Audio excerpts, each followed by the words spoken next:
Welcome to In Conversation, presented by The Future of Art. In a world of fleeting headlines and quick takes, we dive deep. Here we unravel the intricacies of the mind, the philosophies, and the passions of our guests. We believe in the art of conversation, in the magic that happens when you go beyond the surface. So join me, your host, Ayla El-Moussa, as we wade into the minds of some incredible individuals. Welcome to a conversation with artists Grant Yun and Die with the Most Likes, aka Mark. These two contrasting yet intriguing minds of both Grant and Mark take us on an amusing and rather hilarious journey of their artworks, their thoughts on current culture, and of course, the most important question, what is your go-to dipping sauce? Please enjoy another discussion with two minds that will have you questioning the nature of your reality.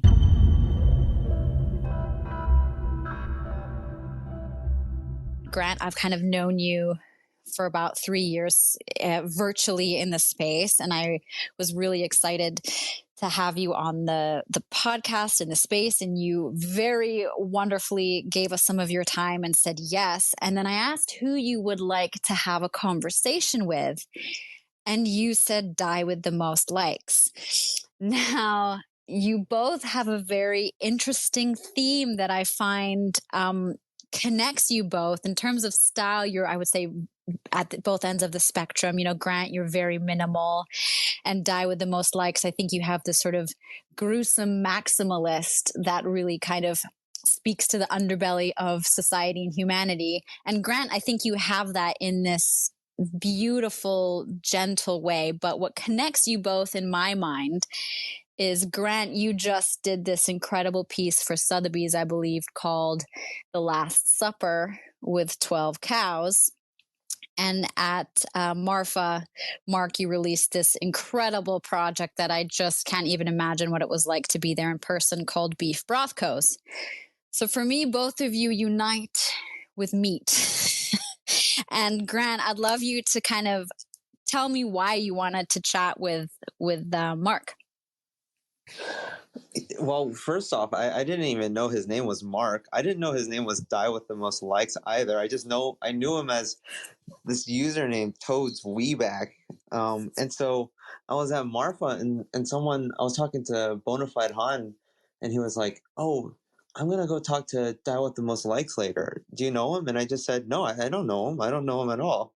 And then later I see both of them talking, and then I find out that his name is Die with the Most Likes. I thought his name was like Toads or something. I don't know. I just really like Mark's just voice in the space. I think genuinely love all the art that he does, and I think his sense of humor is something that I like level with. I think sometimes I like miss out on some of his references here and there, but overall, I think I just wanted to have a conversation with him, which I didn't get a chance to at Marfa just because both of us were so busy.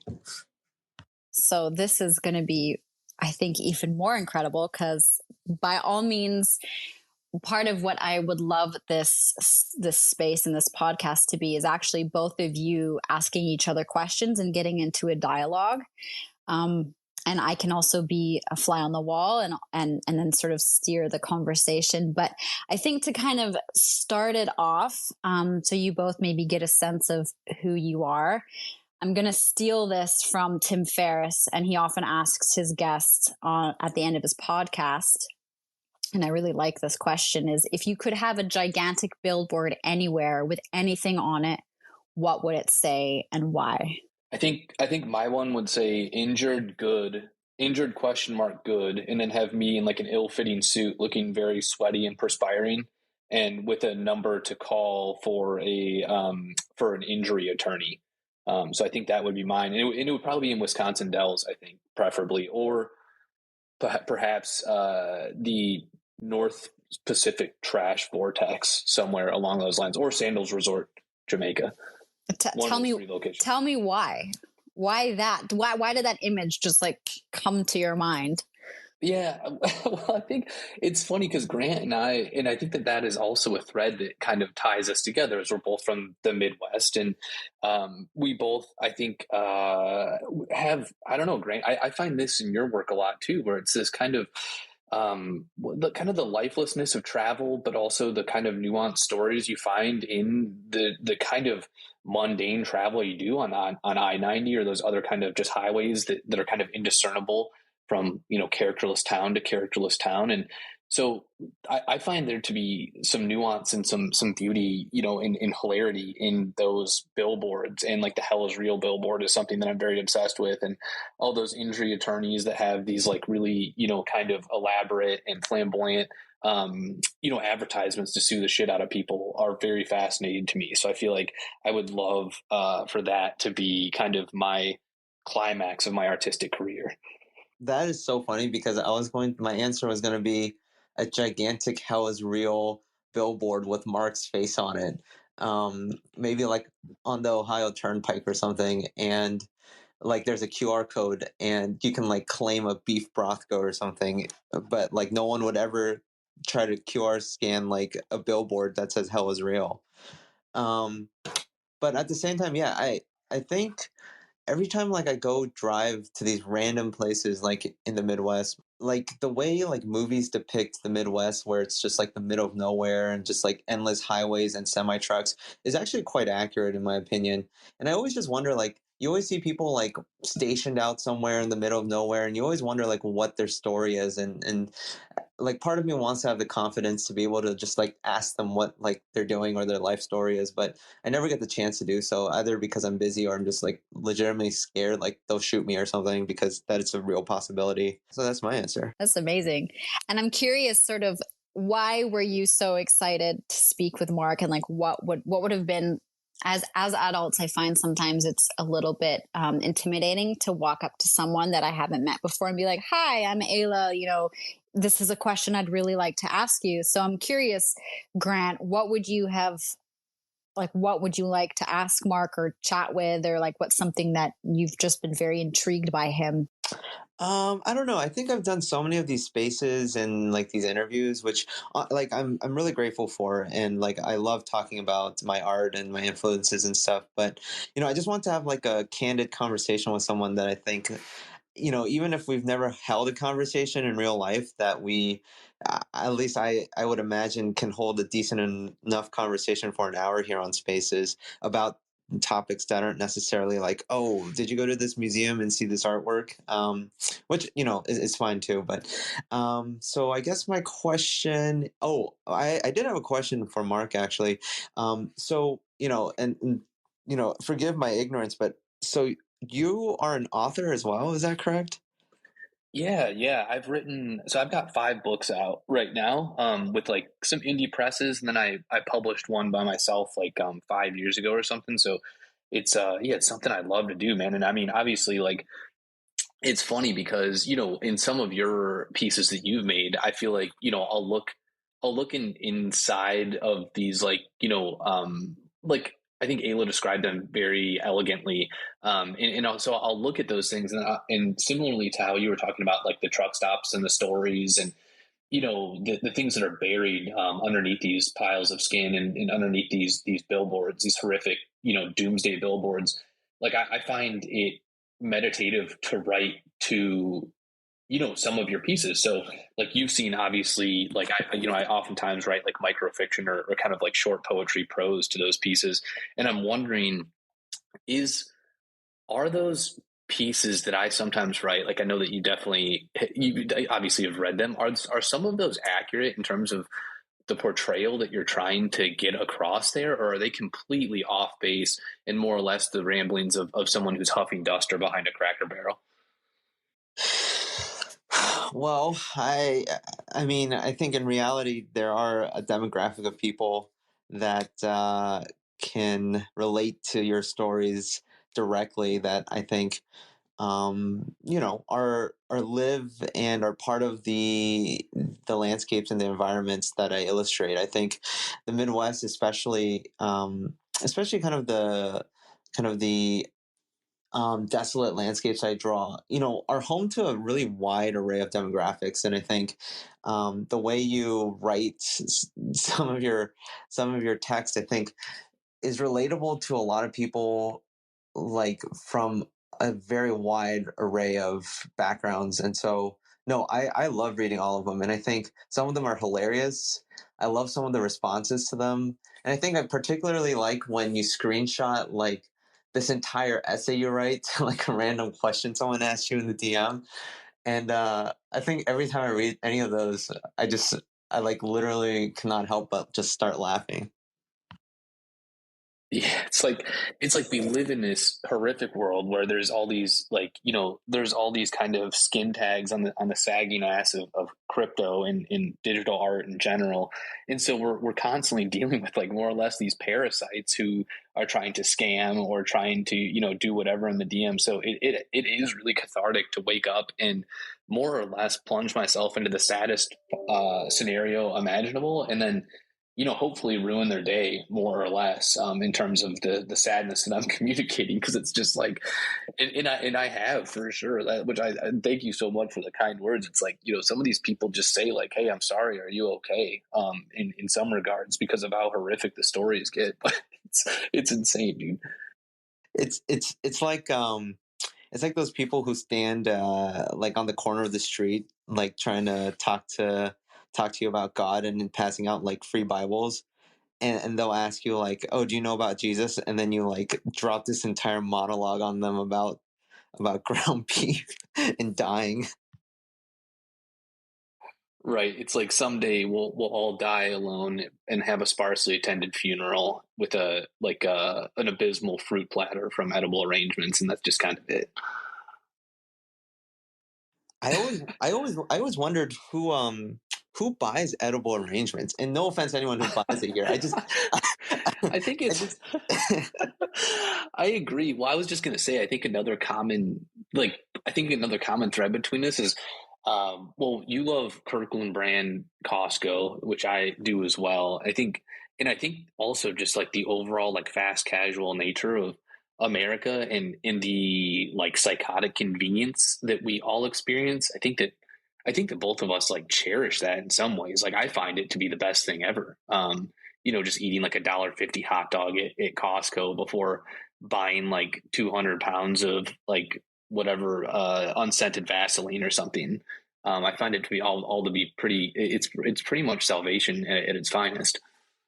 yeah, it's like a pure American consumerism. I mean, I think no matter like no, I just find it funny like some influencers I follow like on Instagram or something that show up on my explore feed, they'll post like these crazy dinners and these photographs of like their crazy watches and clothes, and it's like, I don't care how much money I have, I'm going to Costco, like, and I'm gonna buy things that taste good and that feel good to me, and those are like, just like large crew necks that cost like $20 in Costco, and like a rotisserie chicken, and those will make me happy.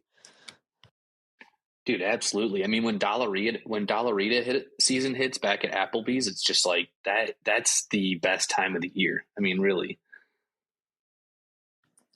I don't know if I can get on the Applebee's boat, but What? Dude, but they have those iPads that you can play on too. You can play some Angry Birds and crush a bunch of ribs and drink your Dollaritas and just get hammered drunk there. actually, to be honest with you, I haven't been to Applebee's since I was like 6 years old. So, Oh, I, it's time to go back, dude. It's an institution here. I should we mean, host an art gallery there? we should. Is there one in Miami that we could do something at an Applebee's? I gotta look. I'm Googling it right now. That would literally be so poignant and almost just flip the whole idea of what Art Basel is on its head, to just host this incredible art space in an Applebee's and have everyone like sit there and be like, "Oh yes, this is so deeply profound," while eating like a $2 burger. It's Well, beautiful. well, and we could display art on the iPads too, which would be sick. Yeah, there is one there, so it might be time to make a move on this place. Imagine how mad people would get if They they would, found out that their art they found out their art was being shown on iPads at Applebee's. I mean, it would be, that's the funny part though, dude. And I don't know what are your thoughts on this? It's interestingly enough because I like I'm in the point in like where I don't give a fuck wherever my art is. Like I'm happy to have it again, like on a freaking foot mat at Mattress Firm that protects like the mattress underneath the thing. I'm happy to have it at one of those like gas station pumps that is like trying to convince you to buy lottery tickets or something. Like I don't give a fuck how it's displayed for the most part. Like I just want people to see it, and as long as they're seeing it, I just don't really care anymore. Like, or do you have specific like requirements or specific things that you look for in that? Like, if like a platform is trying to take a percentage of the sale, then I do actually have an expectation for them. But I mean, if they're just like there as like a, just like showcasing my work, like how can you complain, however it's displayed? So yeah, I think the only condition I have where I'm like, oh, this like should actually have some thought behind it is only when like an establishment is like saying, oh, we need to take like a 20 to 50% cut from your sale. yeah, fuck yeah, yeah, I see that. Yeah, I would be pretty furious if it was then displayed on an Applebee's iPad if they took that 50%, because it's just like at least throw in some additional coupons or a couple BOGO burger deals or something. So, dude, how nuts did it? How crazy did it feel to sell that Last Supper piece? And also, I mean, like the piece is sick, but yeah, how crazy does it feel to sell something like that? Like you just mentioned, it's like I think I have a similar thing where before any of this shit, like I was painting, I was just painting all the time, and trying to sell stuff for like $20 in the park across from my house, and really no one wanting anything, essentially. So yeah, how odd does it feel to then kind of go from that to this? I mean, I still feel like I wake up some days and it's very cliche to say, but I just have no clue how we ended up here in some ways. Honestly, it hit me like a train actually this last auction because like I was at Walmart buying the Pudgy Penguins figurines and I mistimed when the auction was going to happen. And so I like completely like was like, oh, the auction will be live in like an hour, so I have like an hour to spend like buying these random figurines. And then like I'm in the car and like people are congratulating me and I open my phone and I just like was like, oh my god, is it already sold? And I didn't even get a chance to look at it. It's like really surreal. But I will say like it is really nice to have friends who are not in art. Like obviously like a lot of people know that I'm in healthcare. And so, I don't ever talk to people outside of art, like about my art. And so it's just like, it's nice to like step away and just be grounded. Um, especially in these moments. I'm sure like you felt really surreal doing your beef brothko and Marfa. And like, it just feels nice to just be able to talk to people who are not in this world and that help like just reorient you so that you can like get ready for the next thing. Ayla, I was just asking. So obviously, you're an incredible artist, an incredible digital artist, and do you share this entire world with your friends? Like, are they aware of what you're doing here? Are they aware of the art you create, the sales in some capacity, because everything is so transparent? Like, or are those kind of two separate worlds for you as well? That's a beautiful lead into actually my next question. So I would say it's a hybrid of both. I mean, many people have known me to be a digital artist, quote unquote, because that's where I started on Instagram. But I think it's kind of, my family knows sort of the surface. They don't fully understand, except for my brother, who's also another artist within this space. So that's really great. We kind of lean on each other and, fully comprehend, when a certain collector follows us or buys our work or we have a sale, we both kind of celebrate that. But I would say in terms of like Instagram, I haven't really ever posted work that I've sold for with the price, just because I find that somehow I don't know if it takes away from the art or legitimizes it. And I can't quite understand if I should just show it off and be like, I sold this for whatever, 10 ETH, or, that dialogue. And I think this would be a great question to ask you both, actually, is a question I posed a little while ago in terms of transparency and sales and money. Do you find that it corrupts the art, or do you think it just sort of reveals the truth and kind of this this underbelly of what the art world really is about. Would be fascinated with both of your thoughts. I don't know if it corrupts. I think it's just a transparency thing. I mean, it's just a reality of how this whole space started. I mean, I understand that like at the very beginning, because ETH was so cheap, and because the prices of things like CryptoPunks were not as high as they are today, maybe the monetary value was not as strictly tied to the artwork. But I think very shortly after, like especially when like people started kicking things off and a few other artists and like Nifty, I think ever since then it's just been like really clearly like, okay, like an NFT has a hypothetical or a realized price tag on it, and this is just kind of this way we operate as artists who are Web3 native. But yeah, I think in terms of my practice, like I don't necessarily chase like having my artwork going up and up in price. I think I do try to make sure that, my collectors aren't buying something that will be worthless tomorrow. But at the same time, my goals as an artist don't necessarily, like there's no like price point that is a goal for me as an artist. I just don't want to. I guess the one goal I do have in terms of monetary related things is just like I don't want to have my artwork sell for like $1 million tomorrow, and then the next day there's really no like I reach a ceiling at some point. I think my goal is just to continuously just try to grow as an artist, and so I would hope that the price tags kind of grow organically with it. And so that's kind of the only goal that I really have. And so, but yeah, I mean, I don't think it's like a corruption thing or anything like that, or corrupting like your view of art or anything. I think it's just like, oh yeah, this is just how we operate here.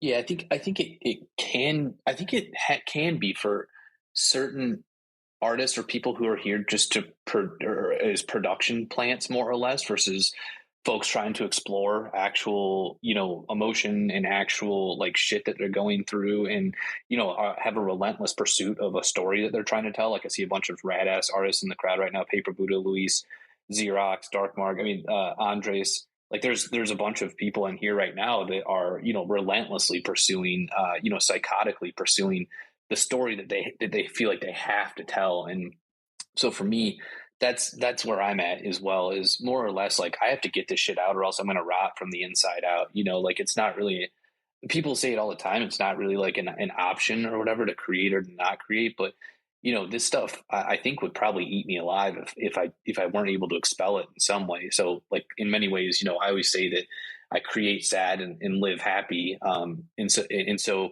there's this kind of need for me to do it, or else I'd probably be like a horrifically, perhaps even more depraved, I suppose, horrifically depraved fuck that wasn't able to really bear the kind of day to day shit. So yeah, it's interesting, but it is so beautiful when you see those artists and you see the um, when you see that pursuit so purely, right? Like, and you just you look at the piece and you can see that they've dumped a piece of themselves in that they'll never get back. Like that's something that lives in that piece and will live on forever. That is the most beautiful part, and something that I am like still coming to grips with, because I don't have any. It was funny. I did that NFT Now interview thing, and I wasn't lying when like I have no knowledge of art history. Like he asked something about my knowledge of Rothko, and I'm like, yeah, I once saw Rothko buy a Joey Fatone crock pot at Kohl's, and that's like my entire Rothko history, right? It's like seeing a print of it at Kohl's. Like I don't really know a ton about it. So to be able to be around a bunch of incredibly rad artists who are constantly transcending and like plummeting and using different forms of creation to make these beautiful fucking pieces is really a blessing. Like I never thought I'd be able to do that. So it's been pretty cool. The irony, actually, I find, is that your name is Mark and you did Rothko's, and Mark, it's actually Mark Rothko. So there's some funny parallel. Like, what are the odds, truly? Like, the universe is playing a joke. I know. And I thought about how funny it would be to have him like whatever, who knows if they're in an afterlife that doesn't exist, he's there just thinking about, or watching me in a basement in Indiana painting ground beef versions of his paintings that I know nothing about. He's just like, dude, fuck this, man. Like, what the hell is going on? So I think that's my fantasy for sure about the whole thing. There's really no lose, like you can't lose in that situation. I mean, if he's like, if this afterlife Mark Rothko is supportive of your art, then that's really good. And if he's like furious that you're painting like beef versions of his work, then that's, that's just as rewarding in my opinion. Between me and the ghost of Rothko, you mean? Maybe I'll have to do some DMT and see what I can dig up or something on the ghost of Rothko, see if he's cool with these beef renderings or the fuckable flea market or anything. Because that's, yeah, just I wonder what he would have thought about the whole Marfa experience or whatever. It's so comical to think about. Yeah, it's pretty funny. I don't know if you were responsible for this. I don't think you were, but I remember like the day after you did your beef brosco thing, I was on OpenSea and I kept seeing chicken brosco, and I like could not help but just start laughing. It was, yeah, I was not responsible, but I was and it was funny because a bunch of people were hitting me up and they're like, "Are you cool with this? What's going on?" And I was like, "Oh, it's fucking hilarious because it's the same absurdist, it's the same absurdist indifference to everything that I absolutely love. My only issue was like make it look more like chicken, dude. Like apply some like, whites and grays in there versus like I think they put like a yellow filter on everything. I'm like, I mean, I don't know what chicken they're eating, but I just feel like it would have been way funnier if it just looked remotely like chicken. Honestly, as long as it's not a scam, I respect that artist. Like, just do what you need to do to make your money. True. No, same here, dude. I just yeah, it's like it's just funny to think that like if they just changed the hue on like whatever Photoshop they use to apply that filter, like to just slightly more slightly more in the realm of like even a diseased chicken breast or something, I feel like the comedy would have been exponentially funnier. Imagine you had I just thought of this. Imagine you had like a burn mechanism in the future where you can like burn like a carrot NFT and like a beef NFT and like make like a beef Oh stew. man. Well, was that stew that you made? Was that your stew or was that a Getty image? It looked pretty fucking good. No, I made it. I made it on my Instant Pot. Like I like the day after Marfa. Like we like cooked like 3 days worth of beef stew and we're still going. I mean, this is a great conversation to lead into a question that I think every artist always grapples with, and it's sort of twofold. One is, do you both experience jealousy when you if you ever compare yourself to others? And then I would also steer it in terms of like, how do you feel about people who copy the work and kind of build on your ideas? Is it just like you're saying, like change the colors and make the art good, and then I respect it or do it better than me? Or kind of how does these two questions like come into your thoughts, and how do you process them? I think like the copying thing, like I've done my best recently to like try my best to like embrace all of it. Like I maybe not publicly. I haven't like said anything very much, but I think just for myself personally, I've been trying my best to like accept that, even if it's like a carbon copy with a filter on it, like just appreciate that someone else appreciates your art enough to be able to copy it, whether that's like genuinely trying to copy it because they appreciate the artwork or because they think that it's going to sell close to the prices that I sell for. Whatever it is, I think I'm still working, I'm still grappling with it, but I think like I would like to get to a point where like I just am open arms about everyone like incorporating my style or taking it completely to whatever extent. And then like in terms of like copying and like being or not copying, in terms of comparing and being like jealous or whatnot, I think like getting like working my way up to the point where I'm almost doctor now, like a couple months away. I think like working your way through academia like nonstop, I think there's no like way to not compare yourself to your colleagues and your peers. So I've tried my best to like make sure that I don't feel like jealousy and whatnot. But I mean, jealousy, in my opinion, is like to an extent like just human nature. So like as long as for myself I'm able to like check myself and tell myself like, like use someone else's success to motivate your own craft instead of just being bitter about it, I think is like those are like kind of the mindsets that I want to adopt just as an artist. Yeah, I'm on board with both those. I mean, I feel like jealousy can be, yes, to Grant's point, I think jealousy can be good in some ways. Like jealous that somebody made like an incredible piece that you've never seen them do before, and you want to push yourself to the absolute brink on your next piece. Um, in order to more or less like it's kind of like friendly one-upsmanship in that at that point. I mean, certainly I feel like sometimes we see a massive burlap sack of shit sell for whatever amount, and you just sit there and you're like, what the hell is going on here? Like you're like racking your brain about what went wrm with the last piece that I poured absolutely everything I had into, in somehow this spinning ETH logo, erupting from a dude's ass went for, 900 ETH or something. And it's just like, Jesus, dude, what am I doing wrong? I gotta go back to the drawing board and start creating some like characterless and emotionless shit. But, but at the same time, I mean, in that same realm, it's like, as an artist, in the true artist, can't do that, like I don't think that there's a capability to just create lifeless stuff, for the people who are making real beautiful art and instilling parts of themselves in that. Like I think it would kill you inside in some ways, to do that. Or and so in some ways, like that jealousy is kind of euthanized, within that, because you can always look back and say, well, look, like the piece didn't sell for what I thought it was going to sell, but I fucking gave it to that piece. I gave, what I had to that fucking piece, and the collector who collected it, we have a bond now, and they found something in that piece enough so that they can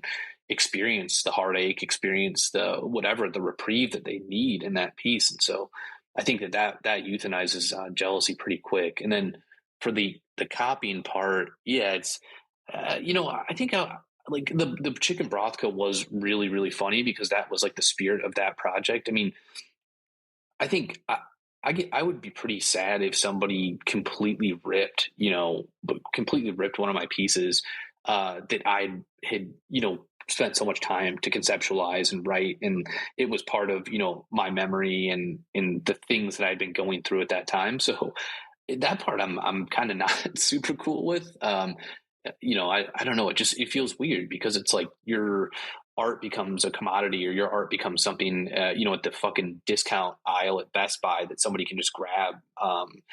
In certain cases, what you're making can be that, but in other cases, like you really have poured yourself into something, and it's just like, oh man, this kind of sucks, dude. Like I just got a piece of me taken, from that. I don't know, Ayla, what are your thoughts on that? Like, Yeah, I grapple with it both because it's like, would I rather die being unknown and never copied, or die being known and copied? Kind of. And when I'm dead, it doesn't matter, right? Like it doesn't matter who copies what and what people think about. And I think the only thing I would sort of gnaw my teeth at is like, just give me that credit so my soul can rest. Kind of give me that credit of a concept or of an idea, or just be like, listen, this is where, I took this surreal thought from. And because I think we all pull from each other eventually in some way or another, from history, from just subconsciously seeing something or a tone or a color in this space. And I think for me, it's about honor and just being like, this is the right thing to do because I would like someone to do it to me and I would do it to someone else, kind of. So I think that's how I try and do. But of course I get mad or upset, and I kind of, Grant, I know we've had this conversation too, where it's just frustrating, and you sit in your feelings, I think, and then you pull up your adult socks and be like, okay, now it's time to make better work, because I think they can take the product at the end, but they can never really pull the concept and the idea. So it's always about keeping yourself moving and learning and just digesting the world around you. Yeah, and I think the other part of the kind of incredible part that is easy to settle into is just the, and it's rather, I don't know if it's nihilist or what, or it's just embracing the inconsequence of everything more or less, and saying like, look, again, like to loop back to what we were talking about earlier, it's like someday, like we're all just going to be forgotten anyway. So yeah, what does it matter that somebody, ripped this piece? It's just, it kind of is just whatever at that point. I don't know if you guys feel that too, but there's actually comfort in understanding your own inconsequence, I think. I think as I get older too, right? Sorry, Grant, I'll let you answer, but definitely as I age, because I'm not aging backwards, I'm aging forwards, and eventually, I've spoken about this in the previous space as well, where it's just like we're all going to arrive there together. That's one certainty of our life, is that it will all be worm food at the end of the day. So when you zoom out, ground beef. No, yeah. I mean, I feel like I had that thought. I think about that a lot, but like it really hit me when actually I was in Marfa, because it's been quite some time since I've been somewhere so um just so far away from the majority of society. I mean, we were like Dana and I drove out to the Marfa Lights, to like the viewing site, to check it out, and we were just staring up at the stars for so long, and you just think to yourself like you are just so small within this world, and like these little like negative thoughts that you have, or these little quarrels that you have, like truly like do not mean anything in the grand scheme of things. So you might as well just try to live your life as happy as possible. So I'm curious about you both, because you are artists, and I mean, Grant, you're just a plethora of other identities, like quote quote quote quote, very Renaissance man, if you will. But I'm just curious, like both ways, when you look at an art and an artist, like are you able to separate that persona? So for example, if there's an incredible song, but the artist itself doesn't abide by certain viewpoints that you agree with, but the song is amazing, or a painting, but the painter was a complete jackass. Can you separate the sort of those two things? And then can you separate, like, is there Grant the artist and Grant the doctor, or Mark the writer and Mark the artist? Or do you kind of, you are who you are, and just sort of you expel your sort of thoughts and your persona through, quote unquote, being an artist? If that made any sense, I hope. I mean, I think, like, for me at least, it's getting harder and harder the more I become an artist and just like live my life, to separate artist from art, person from their craft. I think, like, at least from personal experience and from what I've seen from my friends who are artists or who are physicians, like it's really hard to, like, for example, like if you are a mean person as a doctor, then the way you interact with your patients, like you could try your hardest, but I've seen, like, doctors' personalities come out at patients, and this, the same way, like your artwork represents who you are as a person. And I think especially when I'm like trying to learn more about art and like an artist, like I want to get to know who the artist is and who the artist was that created the work of art that I like or I dislike. And increasingly I think it just gets harder and harder for me to separate the art from the artist. And then of course, like, yeah, if the artist is like an actual like really bad person, then I probably would not support their artwork at all. But yeah, I think it's like completely open to interpretation, like completely subjective, but that's just how I view it. I agree with that. Yeah. And you tend to, I think that you tend to find those people pretty naturally, or something you kind of like vibe with. And, that that you can just kind of tell are more or less like good people, or at least, you know, good souls in some capacity, versus like huge tremendous pieces of shit. But I agree, it's really, I think that once that, you know, onion is peeled, and they are in fact a massive insufferable piece of shit, it's really difficult to enjoy their art in a lot of ways, because like there's other artists who are making incredible art who are also cool, who are also not, you know, psychopaths. So, you know, it's just way easier to experience and enjoy those pieces of art than a lunatic, pretty much. And I forget your other question, Ayla. It had to do with, oh, that was a really interesting question in terms of, is your artist more or less an extension of you? Is that kind of what you're getting at? Yeah, yeah. Is that part of who you are, or is there a slight persona? And I think also, especially with the online that we live every day, there is a persona that we do put on, right? There is a story we're trying to tell, so we kind of don that costume. But I'm curious how much of that is acted versus really who you are. I think that, you know, everything that I write, and it's funny because a lot of the stuff that I write is insane and exaggerated, and under this kind of absurdist mad lens of, you know, looking at humanity, or sometimes, you know, depraved or perverse look at things. But overall it still is me. Like, I think that it's easy to just get on Twitter and like let loose, and it is kind of like it's great. It's like a performance, more or less. But, you know, everything that I write, and all the comedy and like prose, and, you know, otherwise like sadness or happiness or anything, you know, that's all coming from a place that's always been me. So I don't know. I think it would be weird to have a completely separate existence between the two of artists. Like, I think that, I don't know. I think any good artist is always themselves, and is always an extension of themselves.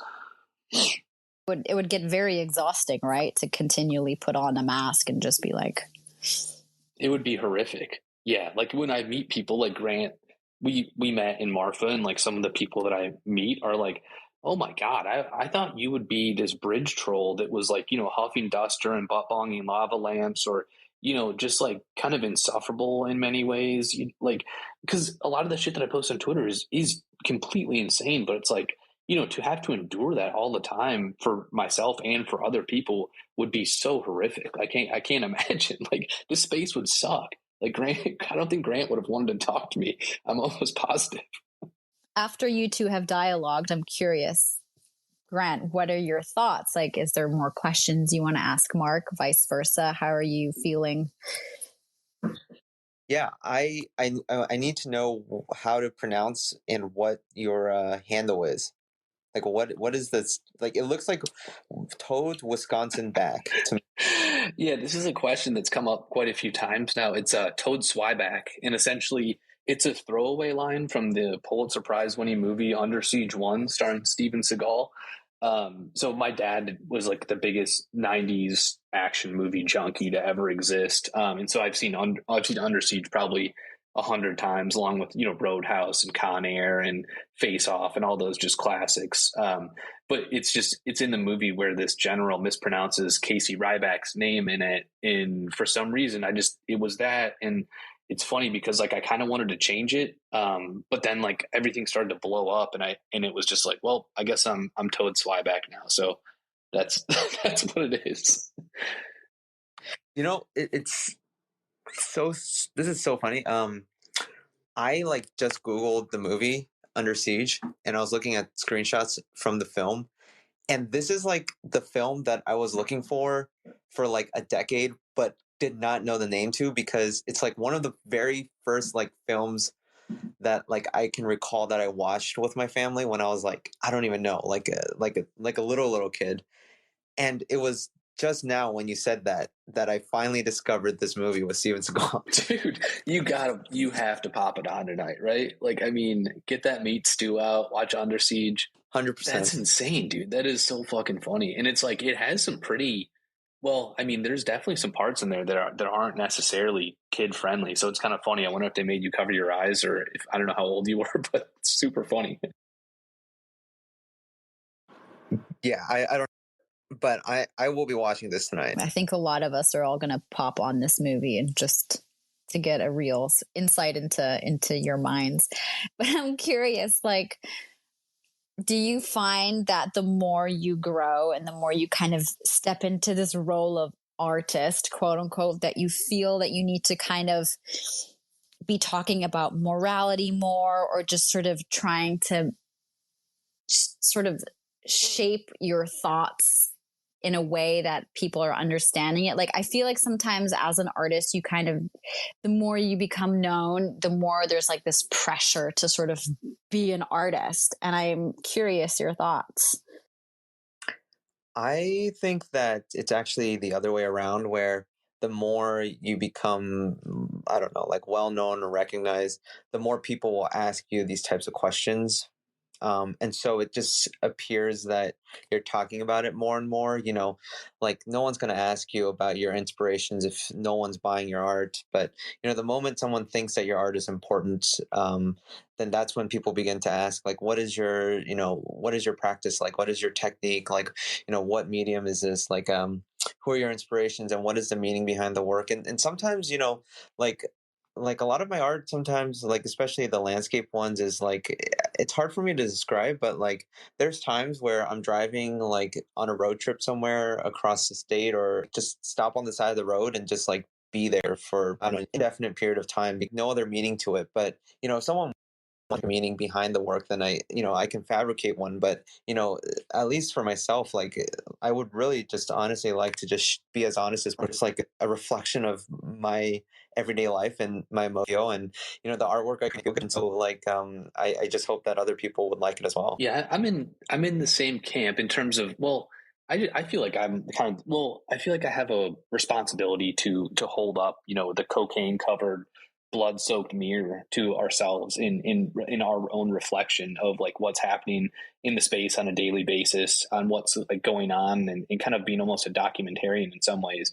And I think that within that, and also within providing a certain comedic element to people's days, and just continuing again to serve up madness from the Golden Corral slot pit that we all consume from. It really is a treat. And like I think to become diluted, or to become somehow watered down in that, again, pursuit of that, I would feel really bummed out. So if I'm ever losing my edge, I would love somebody to call me out and say that I'm becoming a watered down version of myself, because I think that's every artist's greatest nightmare, or hopefully it is. I mean, you never want to think that you've just become like more or less an AI prompt, pretty much, right? I think that's the horror of potentially a descent into, again, like characterlessness, and kind of just indifference, and not really being able to like explore the things that you want to explore. Have you ever been to Golden Corral? Yeah. Oh yeah, we went there all the time growing up. So Golden Corral, do you guys have Beef O'Brady's in Wisconsin? No, that sounds like something you made up. Dude, I wish it was. They have a hell of a ground beef fry basket there. But Golden Corral, Beef O'Brady's, and Ponderosa Steakhouse, which I think, do you guys have that? I mean, that place is again an American institution. It sounds like it's just like word salad coming out of your mouth right now. Right? Just so much stupid ass meat, dude.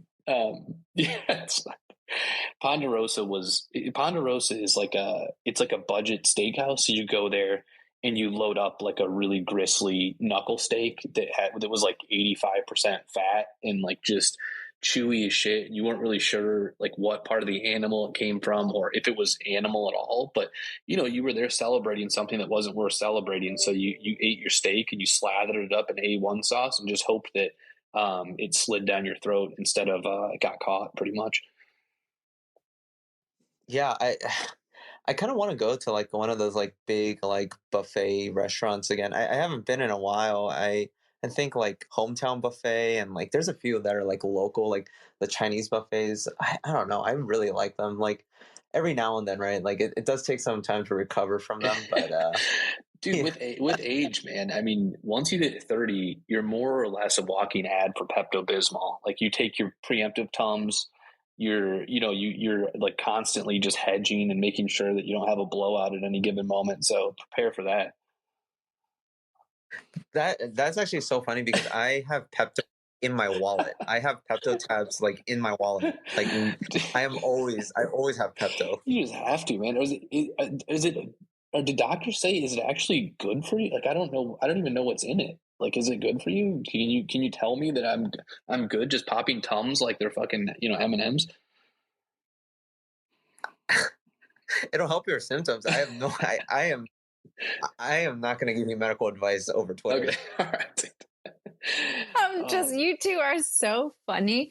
And I think there's something about comedians that make you laugh and then they just spit facts and they're telling the truth. And I always find that humor is the best delivery device. And you guys are just fully speaking to me on the American, like the bedrock of American culture. Like, let me take my Tums before I just go swallow this like tub of lard and hope I feel good. Oh, you're not wrong there. It's like, yeah, it's essentially refusing to abstain and instead just, eating whatever you can or drinking whatever you can anyways, and then putting a bandage on it, just covering yourself with a huge ace bandage. Well, the best part is that it doesn't even taste good. It's like mid. Like you're like suffering through food that like doesn't even taste that good. Right, exactly. It's gonna fuck you up. It's sitting in your intestines like bayonets for days, and you're just sitting there like, man, I spent that amount of money on that thing, and it wasn't even enjoyable. And again, what was I celebrating? Like, what was that again? So funny, man. And I know we're hitting the hour, Grant and Mark. I know you both are very busy and have lots of things to do. So tell me how we are on time. But as we wrap, I could keep going. You could keep. I mean, I feel like we. I was like, oh, maybe an hour. If Mark is like boring, then I'll have to say I'm busy. But I think I can keep going.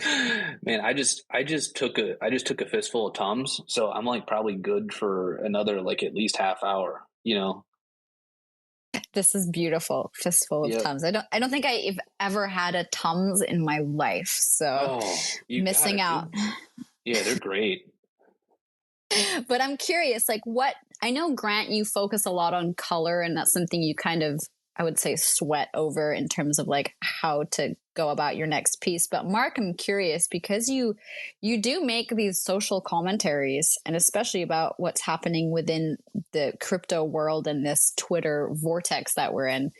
Like, how do you decide? Like, are you kind of like, okay, today I want to look at this idea of Pornhub and likes and perception? Like, how do you conceptualize your work? Like, what do you do when you sit down? Yeah, that's an interesting question. There's two kind of categories that I get into, where one of them is just kind of this brutal outlet where it's literally kind of a vomit onto the screen type scenario, or evacuate your insides onto the screen, and just get it out. And it's like there's no real thought behind them other than a vague idea of either consumption or to your point, like all the Pornhub or premium pornography browsers, like just kind of passive consumption, indifferent demise, just kind of sitting there and being fed whatever we're fed. And then for the other pieces that are like more nuanced, like those ones, a lot of like my 101s and the things that I mint are generally thought about for weeks or months, and some of them don't take that long to make, but like conceptually, they have to be, there's a coherent narrative between them that tie them all together in this kind of mad universe that I'm making. So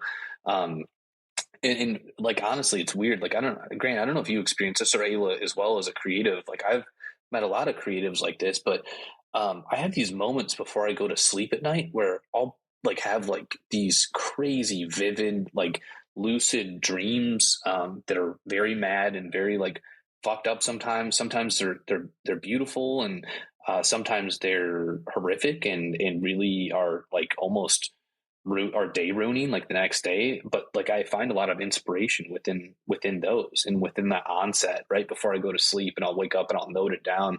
Like I made Xerox is listening. We made this piece called Hospital Sheets, and it's essentially like this. It was essentially this dream I had about this person dying of dementia, and like they're essentially they were there. A person was able to ride this train that was exuding out of their mouth one last time and experiencing like the memories that they had before they dissolved into nothing, and what that train ride was about and stuff. So like, that's the type of thing where I hold on to it because it is so like emotionally impactful, and I really explore that further. So there is like two categories to it though too.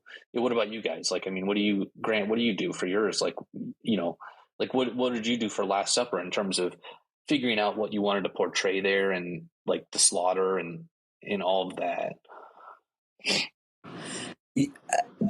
Before I talk about that, it's funny because I have very similar dreams. Actually, I think most of my dreams are actually, I think all of my dreams actually are nightmares.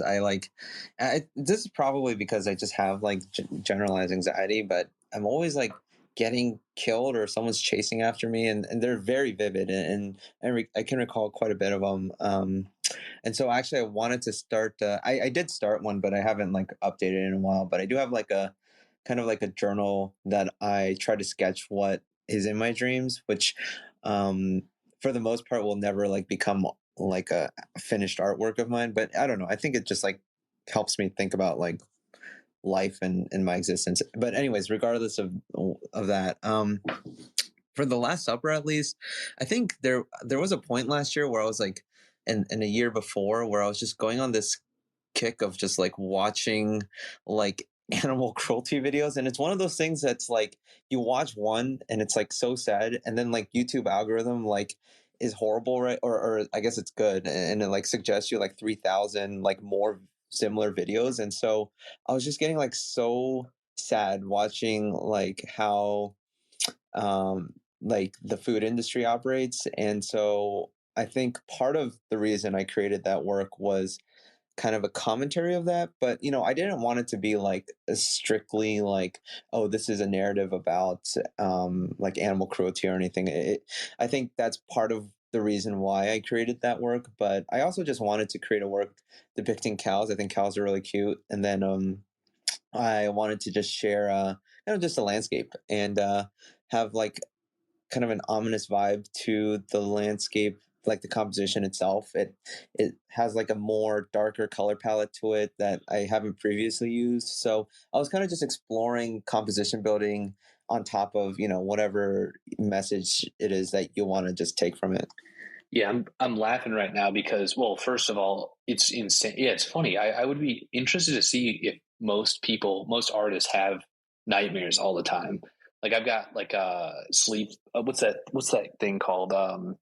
Where you feel like you're awake in your head and you can't wake up, like your body can't wake up.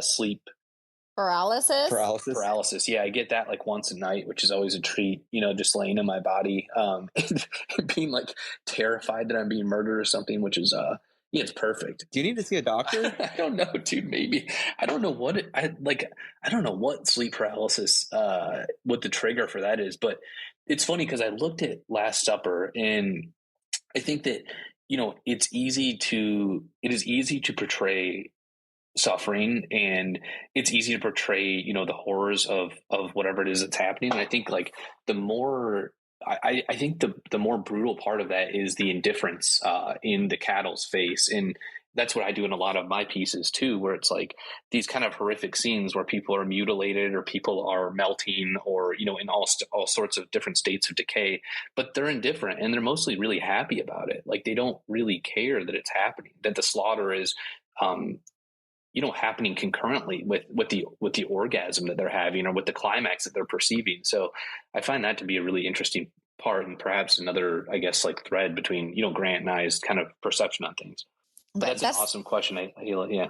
Please keep going, because I think that's this is, again, you guys are so, your practices are so vastly different. And yet there's somehow, I don't know if I'm reading too deeply into it, but when I do look at both of your works, I kind of I really do see a similar thread in terms of just, you know, themes and questions you're asking. And I think most artists, it's interesting, this idea of lucid dreaming. And sometimes I think am I just the only one? But the more artists and the more kind of creative people and those who really kind of sit with themselves, the more I realize there's this lucid dreaming that occurs. Yeah, and just to go back to a couple sentences before, I mean, like you would, and this is like why I wanted to talk to Mark, is because you, and kind of going back to a point that we talked about before, like you never like assume based on people's artworks like what they're like, and so like separating art from artists, like I want to get to know the artist and see like what they're actually like as a person, and so I think like just because my art looks one way doesn't mean that my best friend's art is going to look the same. I mean, I think we just have different ways of portraying artworks, and I think it's really just important to get to know the artist behind the work, because what they're like like I know for a fact like some of the people that reads Marcus like essays in response to like scam messages like think he's probably insane, and but at the same time, like to me, it's hilarious, and I think it just showcases like a personality and a side to him. But like I think you just have to get to know the artist a little bit more. I think that's what I am very excited about with this conversation, is just sort of kind of going a bit beyond so what is your practice and like what is your technique? Those are valid questions, but I think just learning about who you are and who we are all together. I have a question for Mark. What is your favorite fast food restaurant? Oh, that is a really good question. It's in between. I'm a huge Culver's guy. The Carter Burger is just like absolutely insane what they bring it around. Oh, they have Culver's? Wait, you're in Indiana? Yeah, yep. They have Culver's in Indiana? We just got a Culver's here, and it is an absolute feeding frenzy, dude. The talk of the town, guys. It's the talk of the town. Yeah, it is insane. So I'm like Culver's. I'm a huge big Buford guy. Like I love rallies, despite how brutal it is and how horribly it makes me feel, and how I kind of get a runny nose every time I eat it, and like just feel like absolute dog shit. But those two are kind of my go tos. What about you? You're a McDonald's guy, right? Yeah, I think I like McDonald's a lot. I mean, I really like Culver's. They're so friendly there too. They are nice. Yeah, they are really nice. Yeah. Yeah. I mean, is McDonald's your go-to? And then also, what's your chicken nugget dipping sauce options? Like chicken nuggets. Yeah, McDonald's is definitely my go-to if I'm looking for fast food. I think it's just the one that I'm most comfortable with. Well, I also like Popeyes a lot. Popeyes is really good. Yeah.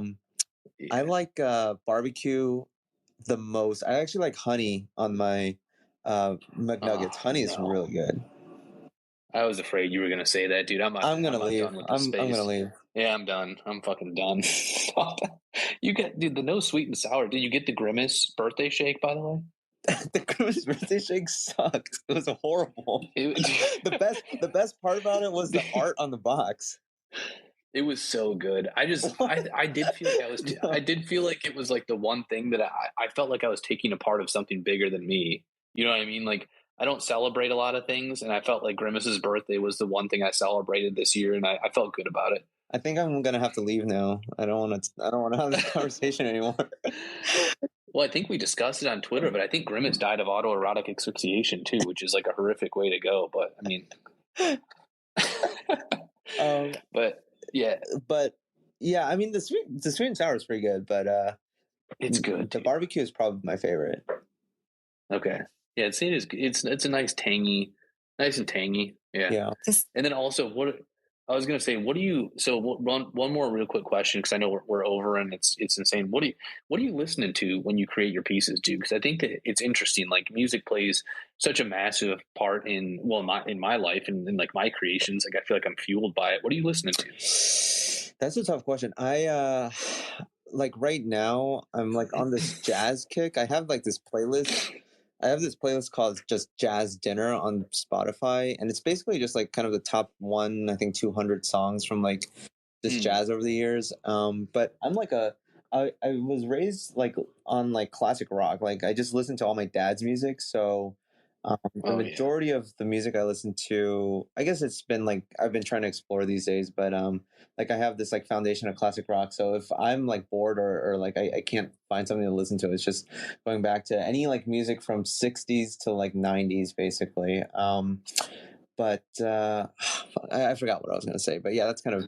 And then and then are you studying to be a surgeon? Because if so, what is your surgery song? Or if not, what is your surgery song that you put on while you're operating on somebody and removing all of their infested organs? No, I'm actually, well, funny story. I'm actually not going to train to be a surgeon. I'm applying to internal medicine. Actually, I already did apply to internal medicine. I'm going to just do some interviews here now to get some, it's like almost like job interviews. But, I did train, like, when you go through medical school, you have to go through all the specialties and train like at least a few weeks. So I did 8 weeks of surgery, general surgery, and then like I did 4 weeks of general surgery, and then I did 4 weeks of vascular surgery. And vascular surgery is actually quite nuts. It's like I've never held a leg before. I've never held a human leg before. Like I've never cut someone's leg off before. I was like holding a leg before. Like it's heavier than you think. But the music that they play, like a lot of the surgeons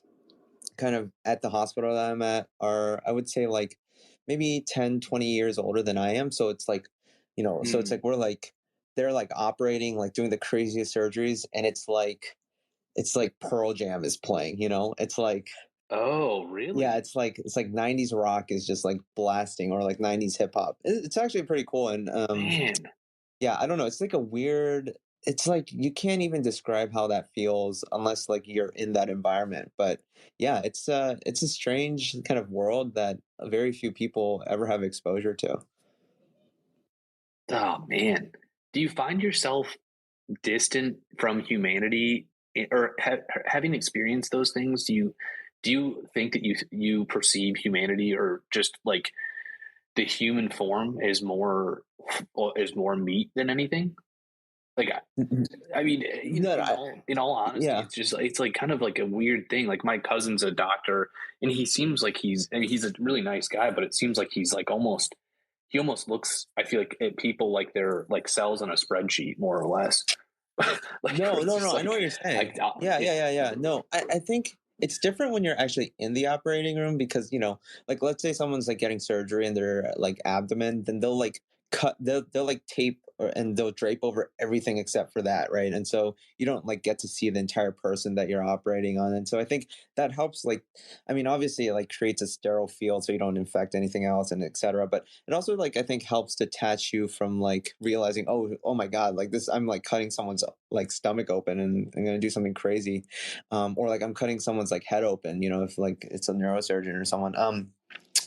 But I think yeah, no, it's a wild like thought. But I think honestly, I feel different. I feel the exact like opposite. I feel like I've learned to humanize people more, like being a doctor. I think yeah, I could see like how being a surgeon might detach you from like human connection, which I don't want to speak on behalf of surgeons at all, but I could see how you can make that argument. But for me, like working mostly kind of on the hospital floor, it's been cool to just like know why you're feeling a certain symptom, or know why you're dealing with something, and then like have those numbers, and then like be able to correct those numbers, or correct whatever, and then like they feel better. And so I don't know, it's been like more rewarding, honestly, like from a human to human level than anything. That's super rad. Well, yeah, now that I think about it, it's like because I work a piece of shit 9 to 5 as well, creating digital waste for a lifeless corporation, and I feel like in many ways I find less and less humanity in that waste that I create, and in the stupid shit that we do, like the meetings all day about pointless shit, and just kind of waiting for your back to go out in your desk chair or whatever. It's just so it's really it's fascinating that as a doctor, you're like around slicing people open and slicing open flesh, and more or less like a butcher's floor. And then I'm in a very sterile environment but in that sterility is complete and utter lack of like emotion and lack of anything. You're just sitting there like answering stupid messages all day, and it's horrific, and the mundanity is enough to drive you completely mad. Well, what is the meaning of life for you? Like what brings you happiness, and like what do you like? Is there anything you can take from your job, or just anything in general? No, definitely not.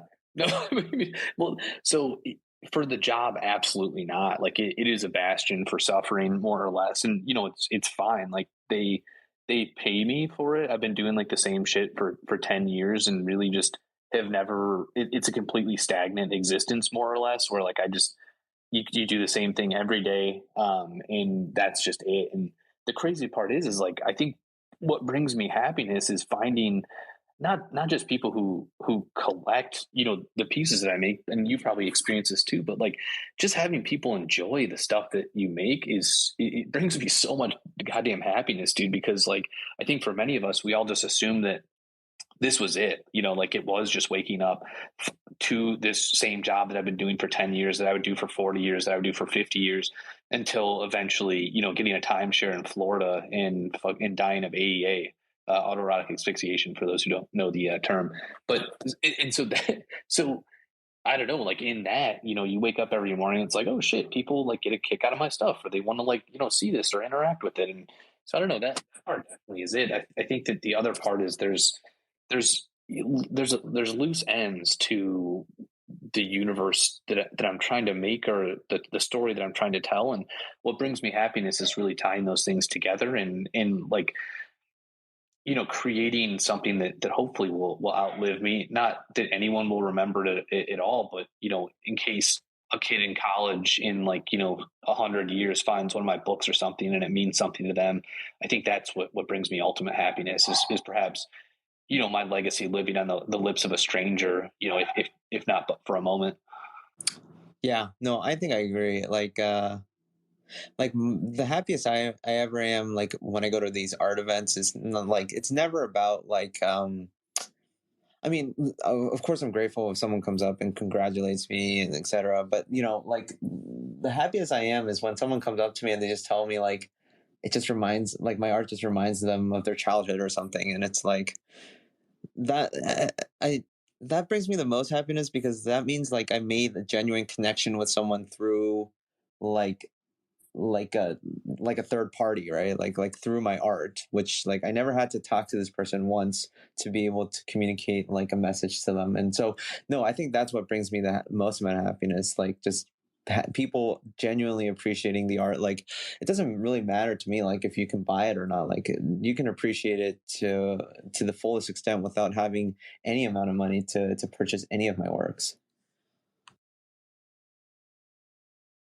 I feel like this is the most perfect. You both rounded out this incredible, very, I would say, very eccentric conversation that I will go back and listen to a few more times. And you both sort of steered the conversation beautifully for a wonderful round out. Any last sort of words to leave us with? A huge thank you to Grant for wanting to talk to me, and a massive thank you to people who, endured my nasally drone for the last like hour and 20 minutes. I know it is an absolute bear, so appreciate that. And it was just a super fun conversation, honestly. Like this was like super fucking fun, and it was cool just talking shit with y'all. Like this is what makes this, kind of world that we're living in so beautiful and so fun, is to be able to do this, like living in solitude and not talking about anything, even if it is just, complete absurdity at times. I think that, that's what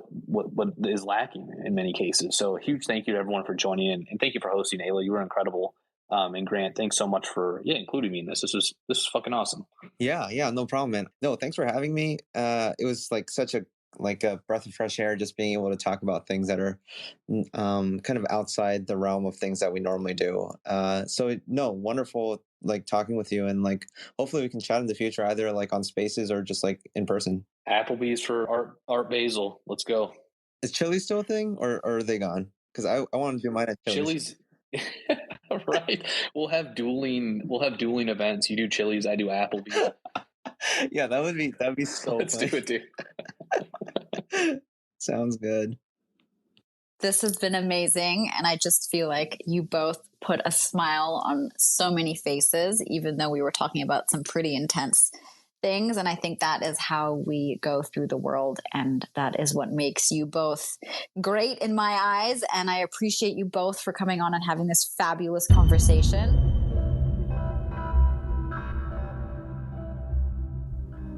Thank you for joining us today. To explore more deep dives and engaging dialogues, visit the Future of Art podcast. If you are intrigued by our journey and wish to discover more about my work, I invite you to find me, Ayla El-Moussa, across all major platforms. And as we part ways for now, I leave you with a thought. The journey of 1,000 miles begins with one small step. Until next time, let's keep the conversation alive and the inspiration flowing.